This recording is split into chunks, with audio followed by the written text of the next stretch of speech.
while celebrating her 22nd birthday on August the 19th of 2019. Sarah Hudson was kidnapped in the Lower Greenville neighborhood of Dallas, Texas. The young woman was reported as a recent graduate of the University of Arkansas. On the night in question, she drove to Texas Truck Yard to meet up with friends and celebrate her birthday. Former Lyft driver Glenn Richter walked up to Hudson as she got out of her SUV and forced her back into the car. He then sat in the back seat, held her at gunpoint, and told her to drive. Hudson was instructed to withdraw $700 from an ATM before she was abused and fatally shot. Richter subsequently set the SUV on fire in an attempt to conceal evidence of the gruesome homicide. An autopsy would later reveal that in addition to the gunshot wound on her head, Hudson had also suffered smoke inhalation, which meant she'd still been alive when Richter ignited the vehicle. Police arrested the man after finding his fingerprints on the doors of Hudson's SUV. CCTV footage confirmed he'd been in the area on the night of the murder.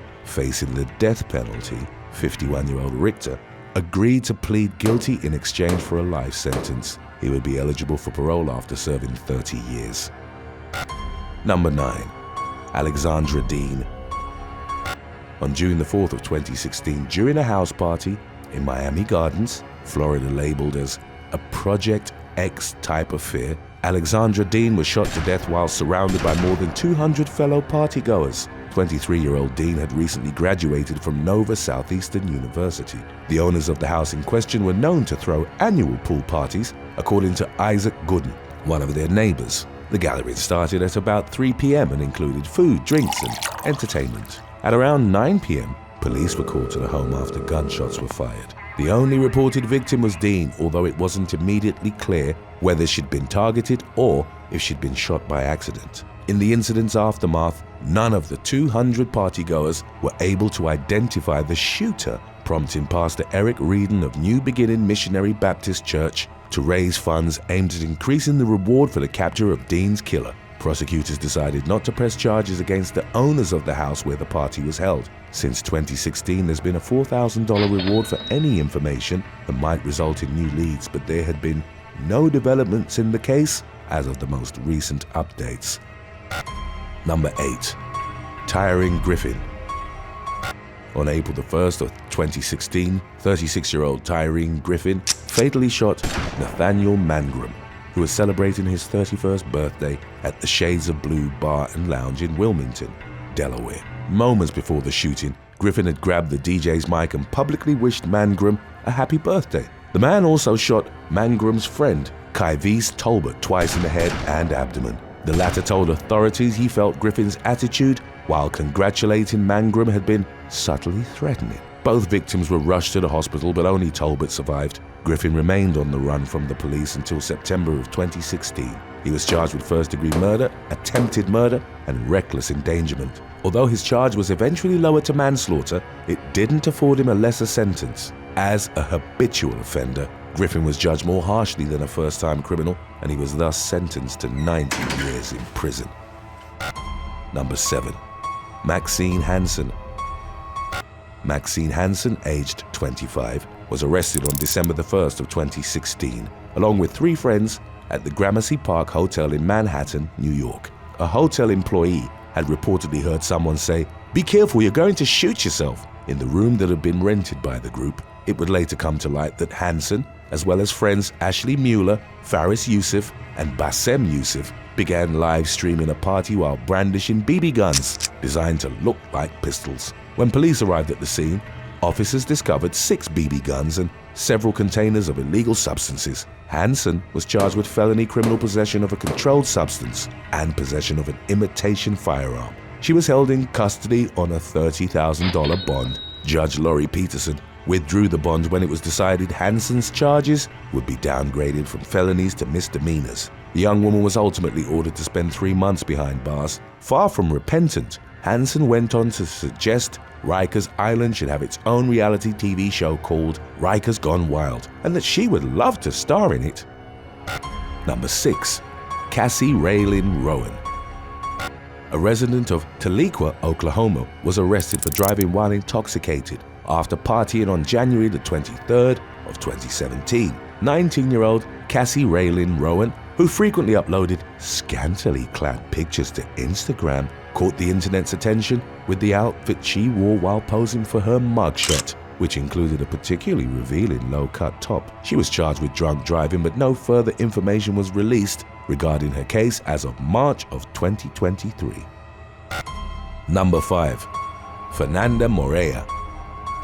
33-year-old Fernanda Maria was celebrating her birthday at Kangaroo Point in Queensland, Australia, when she accidentally stumbled off a cliff and fell to her death on July the 6th of 2021. Maria, who was born in Brazil, plunged 82 feet to the ground in front of her friends. Although emergency services arrived at the scene shortly after the fall, all efforts to revive her were unsuccessful. Local police investigated the circumstances of her death, but determined that foul play wasn't a factor. Maria had reportedly been attempting to take a selfie too close to the edge of the cliff and consequently lost her balance. Number 4. Matthew de Groot. A house party in Alberta, Canada, devolved into violence on April the 15th of 2014. Matthew de Groot, aged 22, reportedly stabbed 5 people at the gathering, which took place near the University of Calgary, with over 30 people in attendance. The victims of de Groot's onslaught were identified as Joshua Hunter, Caitlin Perez, Jordan Segura, Lawrence Hong, and Zachariah Rathwell, all ranging between the ages of 21 and 27. They were each stabbed multiple times with a large knife de Groot found in the kitchen. Emergency crews were called to the scene where Hong, Segura, and Rathwell were pronounced dead, while Perez and Hunter were taken to the hospital but died shortly thereafter. De Groot, the son of Calgary's then police inspector Doug de Groot, fled the house but was caught by officers assisted by a canine unit 40 minutes after the attack. According to family and friends, the young man had begun acting erratically in the weeks leading up to the incident. He reportedly claimed his victims were vampires and werewolves who threatened his life. He was initially charged with 5 counts of first-degree murder. However, on May the 25th of 2016, de Groot was found not criminally responsible on the basis of a mental disorder after 3 experts agreed that he suffered from a severe case of schizophrenia. In 2019, de Groot was granted unsupervised outings by the Alberta Review Board, but wasn't fully released as he remained a significant risk to the safety of the public. Number 3. Berta Pereira Roldan. Berta Pereira Roldan from Revere, Massachusetts, was gunned down while celebrating her 19th birthday at a nightclub in Providence, Rhode Island on September the 29th of 2019. A second woman, 38-year-old Crystal Peloquin, reportedly sustained gunshot wounds as well, but survived. During a press conference in which he identified the victims, police spokesman David Lapatin indicated that Pereira Roldan and Peloquin hadn't been the shooter's intended targets and that the 2 women didn't know each other. Pereira Roldan was a recent community college graduate and had been working as a waitress full-time to support herself. Investigators believed 2 men who'd been speaking to Peloquin and standing near Pereira Roldan had been the shooter's actual targets, but they weren't injured. In 2020, Marklin Brown, Johnny Veng, and Jimmy Castillo, all in their mid to late 20s, were arrested in connection with the shooting. They were reportedly identified through cell phone tracking, surveillance video footage, and DNA found at the scene. Today's topic was requested by Andrew Shy Osborne. If you have any other topics you'd like to learn about, subscribe and let us know in the comments section below. Number 2. Yanira Ceballos. 27-year-old Juan Gastelum murdered his girlfriend Yanira Ceballos after her 30th birthday party on March the 3rd of 2022. The mother of 3 had gone missing after celebrating with friends at Papa's Casino in Moses Lake, Washington. She'd reportedly gotten into an argument with the people she'd been out with, after which she called another friend to pick her up down the road. However, when the friend arrived at the arranged address, Ceballos was nowhere to be found. They called her cell phone, but only heard a man screaming, demanding to know who she was speaking with, before the call abruptly disconnected. After she failed to show up to work on March the 4th, Ceballos' family decided to contact the authorities. By the time investigators arrived at the apartment she shared with her boyfriend, Gastelum had already fled. Police uncovered a multitude of texts in the victim's phone in which her boyfriend had demanded to know where she was and who she was with, which turned Gastelum into their prime suspect. detectives were able to find footage showing Gastelum cleaning his car at a gas station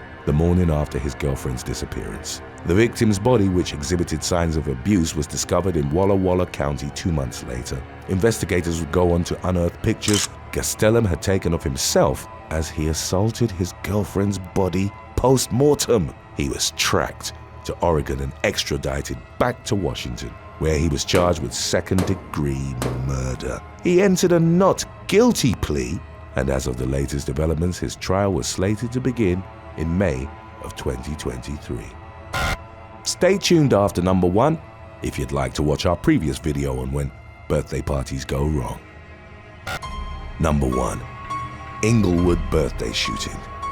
Sisters Brina Steins and Marnacia Hamilton was shot at a party in California on January the 23rd of 2022. The siblings were celebrating Steins' 20th birthday at a rental property in Inglewood when they and friends Teron Whitaker and Jaden Griffin, both aged 21, were ambushed by unidentified shooters. Steins, Hamilton, and one of the male victims died at the scene, while the fourth died while being rushed to the hospital. Police informed the public that a fifth victim, whose identity wasn't revealed, had been injured during the shooting but managed to survive. A neighbor, who asked to be identified only as Matthew, revealed that he'd heard over 100 shots fired on the night in question. Inglewood Mayor James Butts told the press the incident involved the most shooting victims during a single incident in the city since the 1990s. Police have theorized that the crime could have been gang-related.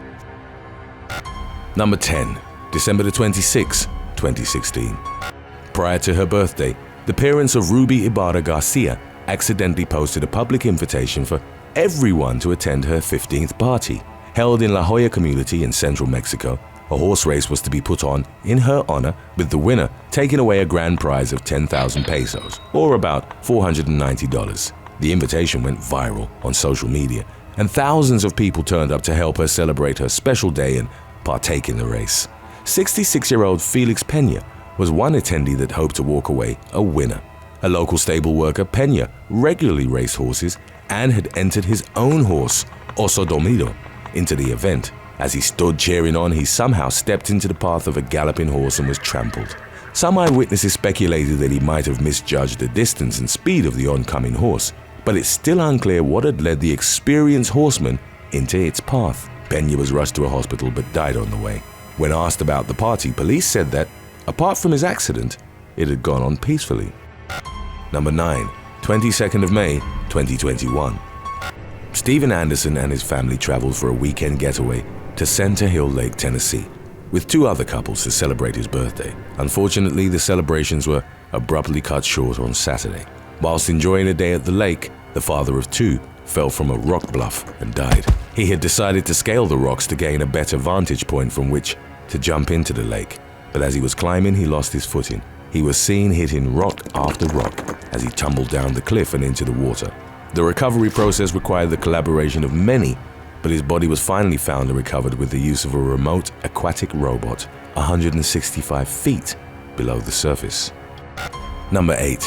22nd of May, 2021. Another person tragically fell to their death at a birthday party, also on May the 22nd of 2021. 24-year-old investment firm employee Cameron Pirelli was attending a rooftop party in Manhattan's East Village when she slipped and fell between 2 buildings. It was reported that she'd been trying to climb between 2 rooftops and was attempting to use an air conditioning vent when she slipped. She fell at around 3 a.m. on Saturday morning and was taken to a local hospital where she was declared dead. Authorities didn't suspect foul play, but Pirelli's family was left confused as she'd never been one to take risks. Her death prompted officials to call for a crackdown on a string of weekly overcrowded and noisy rooftop parties reported in the area.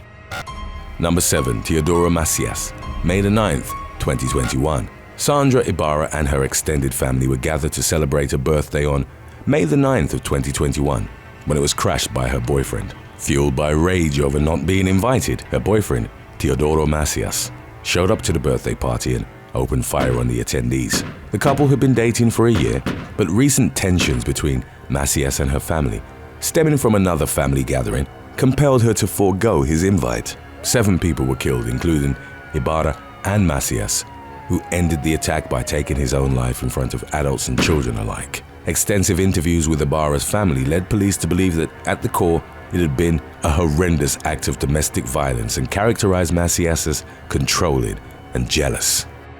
Number 6. December the 15th, 2015. Two gunmen forced their way into a children's birthday party at a motel in Santee, South Carolina, in what was deemed as an attempted robbery.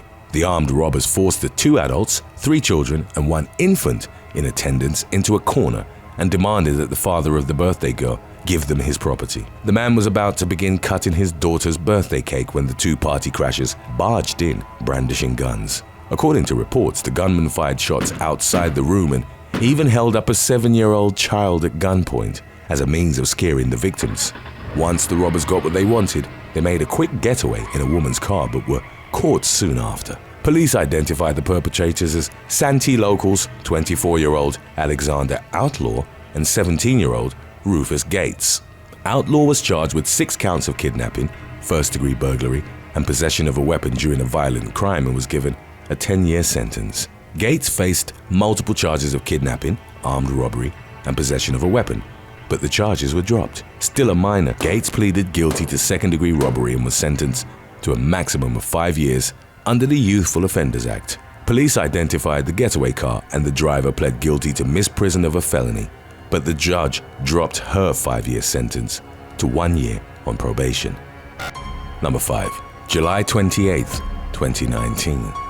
Fit and healthy Cambridge University graduate Dominic Hamlin unexpectedly died at his brother's birthday party while performing a party trick he'd practiced since childhood. It was more of a challenge in which opponents would swim as many lengths of the pool as they could underwater before they had to rise to the surface to take a breath. Hamlin had swum about 2.5 lengths when he became unresponsive and stopped moving. His unconscious body was pulled from the water within seconds, and his father, a neurosurgeon, began to give him emergency treatment until paramedics arrived. Despite the quick response, doctors were not able to save him, and he died in a hospital 15 hours later. In the past, Hamlin was known to reach 5 or 6 lengths before needing to take a breath. The official cause of death was acute cardiac arrhythmia, but doctors stated they could only speculate on the underlying cause to which his death could be attributed. Number 4. May 30th, 2020. Ryan Farrell rented a high-rise apartment building in Melbourne to celebrate his girlfriend's birthday, but left in handcuffs after stabbing and killing his childhood best friend, Liam Cahill. A few hours into the party, Cahill had an altercation with another guest and Farrell promptly asked him to leave. Offended that he was the one being kicked out, a fight broke out between the friends. During the brawl, Farrell grabbed a kitchen knife and plunged it through Cahill's chest. The victim stumbled into the hallway before collapsing and dying. Farrell, upon finding his body, pleaded with him to wake up, but then chose to flee by scaling the apartment building and breaking into another flat. He was spotted by police at the bottom and he was taken into custody. In court, Farrell insisted that Cahill had punched him first and had him backed into a corner. Nonetheless, Farrell said he was consumed with guilt and regret. He pled guilty to manslaughter. Cahill and Farrell had grown up side by side since primary school and were both studying as apprentice plumbers. Cahill's father condemned it as a despicable act of betrayal and vowed he'd never forgive Farrell. Number 3. 28th of February 2020.